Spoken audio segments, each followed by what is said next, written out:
floor, and I was like, what the hell's going on in there? There you go. Hi, can I help you? No, thank you. I appreciate you asking. Okay. Can I ask you why you're standing outside of a bank recording? Well, you can ask. Okay.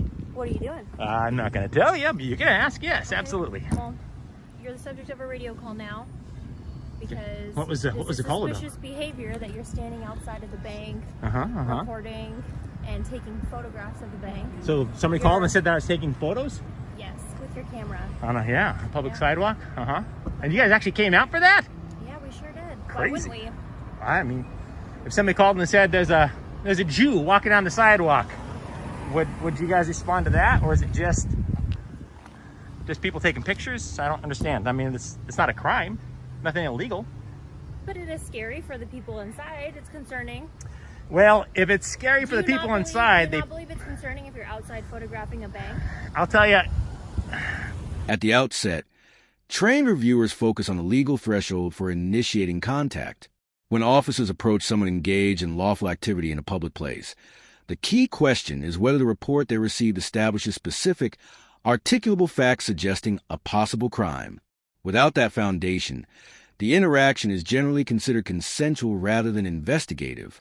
This distinction matters because it determines what authority officers actually have and what obligations, if any, the individual has to comply with requests during the encounter. When you people don't think that's suspicious, sir?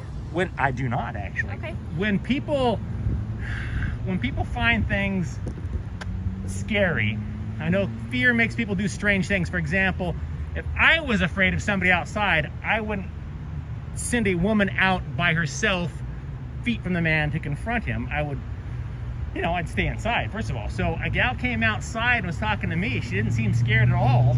And if she was scared, she had a funny way of showing it. Was she an employee?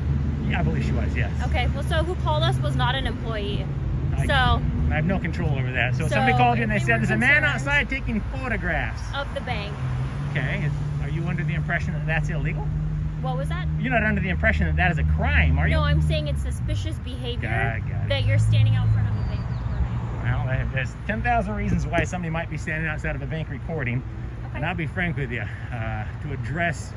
Do you have any idea? Observers analyzing this phase pay close attention to how questions are framed. Professional standards recommend neutral, information-gathering language rather than accusatory phrasing, since tone can influence whether a situation remains calm or escalates. The wording officers choose often reveals whether they believe they already have reasonable suspicion or are still attempting to develop it. That subtle difference can later become central if the encounter is reviewed by supervisors, courts, or oversight bodies assessing procedural correctness. On you, sir? Sure, but okay. I'm not a big fan of that, though. Do you mind handing it to me? I do, actually, because I'm not a big fan of forfeiting my Fourth Amendment rights to placate the personal curiosity of yourself or somebody inside of a bank. It's not of myself. No. I didn't just pass along and see you standing here recording and choose to stop you. You were the subject of a radio call. There's a difference there. It's not a crime. I'm just telling you. All right, I'm telling you, it's not a crime. But I can still identify who you are. You can ask, and I can refuse because I haven't committed a crime. You have to have a reasonable and articulable suspicion of a crime. Don't you agree, and I could Deputy believe Dominguez? That you could be doing this for purposes of committing a crime. I could be doing this for purposes of committing a crime. Yeah, you're photographing a bank. Yeah, I guess I could be, theoretically. Don't I'm not. Take my picture. Are you serious? Do not take my picture. Are you serious? I'm taking 32 frames per second. Whoa, yep. Whoa, stay away from me. Hey. I will take your picture. Okay. It's perfectly legal. Boom. Yep. There you go. Yep. Have a good day, sir. There you go. Second brain of supervisor available. Don't come any closer. Hey, I'm letting you know, don't come any closer. You can stay right there if you want to continue to record. If you want to continue to record, you can stay over there. I have every right to walk up the sidewalk, but don't come any closer. I'm walking up the sidewalk. Okay, continue to walk up the sidewalk. Now I'm watching you. When a citizen declines to provide information, that alone does not automatically justify escalation. Legal analysts typically examine whether independent observations exist to support continued detention. They look for concrete indicators, behavior, timing, location, or credible witness statements that would objectively justify prolonging the interaction. If those elements are absent, the refusal itself cannot lawfully substitute for evidence. This principle is frequently misunderstood in real-world encounters, which is why it becomes a focal point in after-action evaluations. Don't take this the wrong way, but have you been drinking today? Have I been drinking? Have you been drinking today? Copy, thank you. And he is recording, just for units to be aware, and taking photographs of me.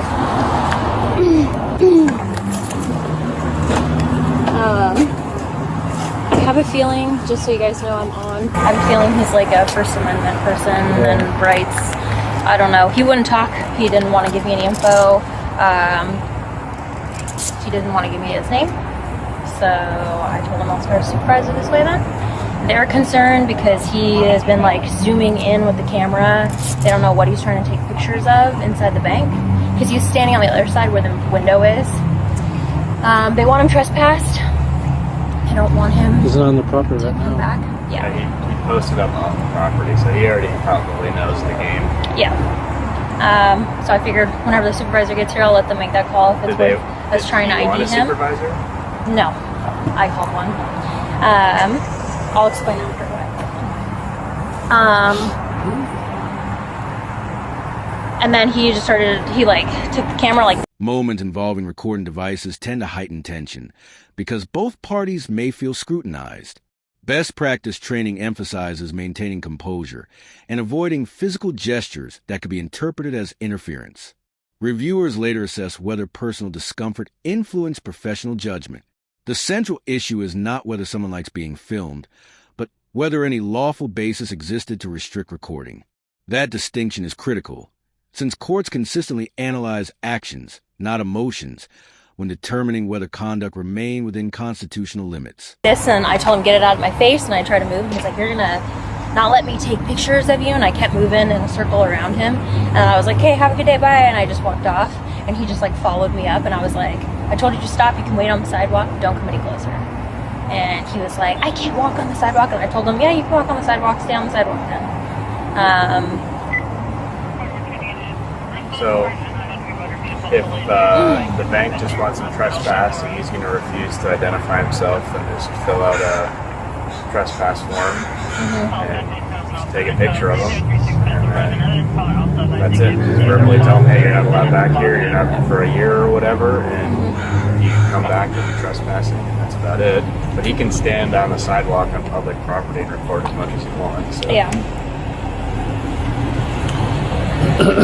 He was like, I don't know why they'd send a woman out here to confront me if I'm so scary. And I was like, well, the employees didn't call us. It was someone else. I don't know. He was being very... So who wants some trespass then? The employees? The bank. They said that they are concerned. So if I were you, I'd just, do you have any of those trespass forms? Yeah, I'm going to have them go print one and then fill it out. Just print it and start filling it out, and we'll just hang out. If you want to pull over here. Yeah, thanks. Print two so you can keep one and hand it one to him. Yeah. Because he's not going to... Yeah, I mean, he might want one, honestly. So. He might want it, but...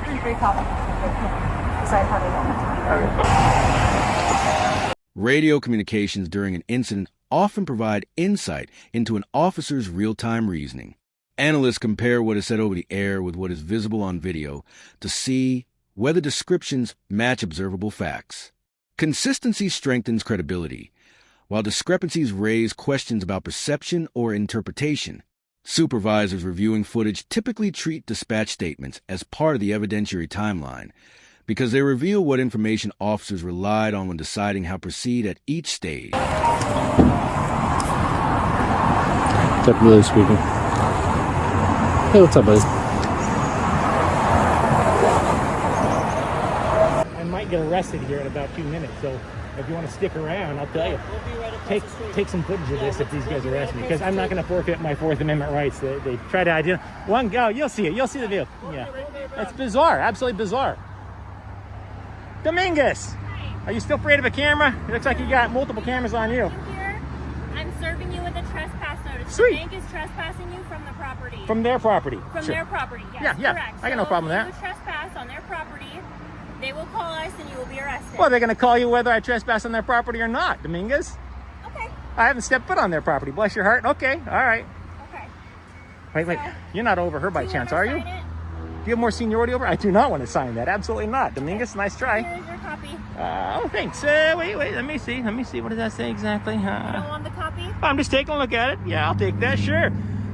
Peering into bank windows with camera recording. Interesting. All right. Bless your heart. Yeah, I'd get some additional training, Dominguez. You're scared of your own shadow. I'm walking up the sidewalk. You're 40 feet away and said, don't come any closer to me. Did I tell you I was going to do anything to you? No. You clearly, you don't need to you come clearly any closer. panicked when I aimed the camera at you on the sidewalk. You panicked. Am I panicked right now? A lot. No, you're not panicked right now. Trespass warnings introduce another procedural layer. For such a notice to be valid, it generally must originate from someone with authority over property and apply only to areas that are actually private. Evaluators therefore check property boundaries, signage, and who requested enforcement. If a person is standing in a public access zone, the legal basis for removal may be limited. This is why precise knowledge of property lines and legal definitions is essential for lawful enforcement. Because you got some backup here for you. All by yourself. You think I'm scared, sir? I think you're chicken shit when you're all by yourself. Okay, All right. You can believe whatever you want to believe, sir. Well, I saw it with my own eyes. I mean, who do I believe? You or my lying eyes? All right. You can believe whatever You're dismissed without further argument, Dominguez. Okay, you have a good day, sir. I'm having a great day. I'm having a great day. You guys have a good one. Take care. Seriously, get her some extra training. She's scared of her own shadow. Okay. I thought it was our right to record in public places.